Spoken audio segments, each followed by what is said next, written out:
నమస్తే, welcome to of the record. నేను రాజేశ్వరి.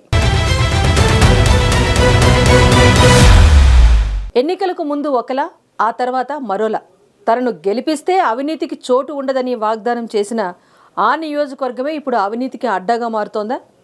మండలానికో వలసదారుణ్ణి ఇన్ఛార్జిగా నియమించడమేనా? స్పందించాల్సిన నియోజకవర్గ ఎమ్మెల్యే కిమ్ అనకుండా ఉండటంతో తెలుగు తమ్ముళ్లు అసహనం వ్యక్తం చేస్తున్నారా? గత టీడీపీ అభ్యర్థి అయితేనే బాగుండేది అని భావిస్తున్నారా? ఇంతకీ ఏంటా నియోజకవర్గం? ఎవరా ఎమ్మెల్యే? అసలేం జరుగుతోంది అక్కడ? వద్దు స్టోరీ.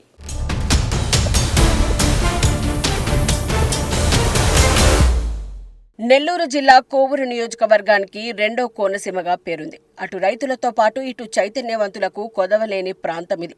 రాజకీయ ఉద్దండులు ఎక్కువగా ఉండే ఈ ప్రాంతం నుంచి మొట్టమొదటిసారిగా ఓ మహిళా నేతను ఎమ్మెల్యేగా భారీ మెజారిటీతో గెలిపించారు.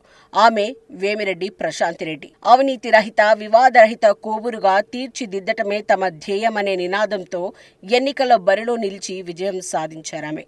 వేమిరెడ్డి ప్రభాకర్ రెడ్డి సతీమణి కావడంతో సేవాభావం కలిగిన వ్యక్తులుగా పేరు ఉండటంతో ప్రజలు ఆదరించారు. కానీ ఎన్నికలకు ముందు ఒక లెక్క, ఎన్నికలు అయిన తర్వాత మరో లెక్క అన్నట్లుగా మారింది పరిస్థితి. నియోజకవర్గంలో అవినీతికి చోటు లేదని ముక్త కంఠంతో ఎమ్మెల్యే చెబుతున్నా మండలాలకు నియమించిన ఇన్ఛార్జీలు చాప కింద నీరులా అవినీతిని నింపుతున్నారు. ఇసుక, మద్యం, గ్రావెల్, కోళ్ల వ్యర్థాల తరలింపుతో కమిషన్లు వసూలు చేస్తున్నారని నియోజకవర్గంలో టాక్ వినిపిస్తోంది.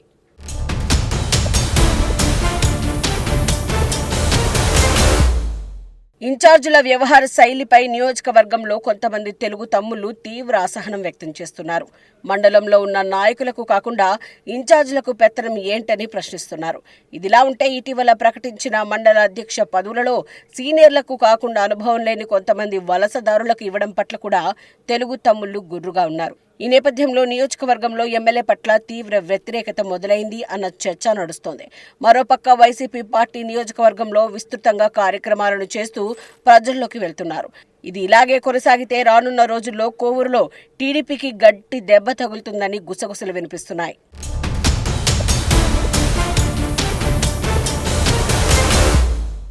అయితే అప్పట్లో పార్టీ క్లిష్ట పరిస్థితుల్లో ఉన్నప్పుడు పోలంరెడ్డి రూపంలో పార్టీ బలోపేతమైతే ఉన్నట్లుండి అనూహ్యంగా వేమిరెడ్డి ప్రశాంత్ రెడ్డి ఎంట్రీతో సీన్ మారిపోయిందంటున్నారు తెలుగు తమ్ముళ్లు. ప్రస్తుతం పోలంరెడ్డి దినేష్ రెడ్డి నామినేటెడ్ పదవితో సరిపెట్టుకోవాల్సి వచ్చింది. కానీ నియోజకవర్గంలో ఆయన పేరు తరచుగా వినిపిస్తోంది. ఎమ్మెల్యేగా దినేష్ రెడ్డి ఉండి ఉంటే అటు పార్టీ జెండా మోసిన కార్యకర్తలకు, నాయకులతో పాటు సీనియర్లకు సైతం పదవులతో పాటు ప్రాధాన్యత దక్కి ఉండేదేమో అన్న టాక్ నడుస్తోంది. మరి ఇప్పటికైనా ఎమ్మెల్యే వేమిరెడ్డి ప్రశాంతిరెడ్డి ఈ ఇష్యూ పైన స్పందించి సరైన నిర్ణయం తీసుకుంటారో లేదో వేచి చూడాల్సిందే.